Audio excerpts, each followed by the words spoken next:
At Hengdian, with a guide and a golf buggy, you can travel through time and past a spectrum of Chinese history all in one place. There is, it seems, a set here for every scene.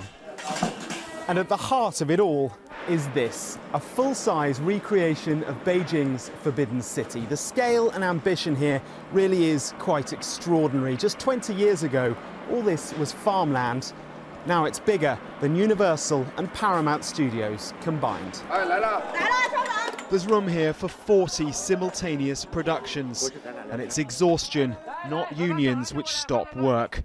All this looks like a thriving film industry, but it is only up to a point. Director Zhang Jingkun tells us he'd like to think Chollywood could overtake Hollywood, but then he concedes that may not happen soon for just one reason: censorship. Compared to the capitalist system, there are restrictions on what we are able to do. And for his leading man, that frustration goes further. Of course, I hope censorship will be relaxed. It would give us more space to be creative and to make fresh productions.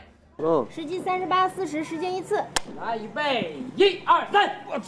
understand what they mean, you only need to look at what they're filming. Japan-bashing war films and Qing period dramas. It is hackneyed, cliched, and it's all history. To touch on the present or the future would inevitably involve politics, and the Communist Party censors would prevent production.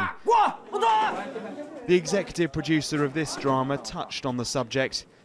We can't talk about the politics. Before deciding it wasn't worth elaborating. It's very sensitive in China. I don't want to talk about this topic. Okay. Right? It hits imports as well. There is no shortage of Western actors and production houses buying into China, but they too must accept the censors. The latest Bond film was released here last month, but only after this Shanghai scene was cut, and the subtitles were altered to remove any reference to Chinese torture and prostitution. Back in Hengdian and away from our golf buggy tour, here's another reason China's Hollywood has a way to go. Turning this into Tinseltown will take time. Mark Stone, Sky News in southern China.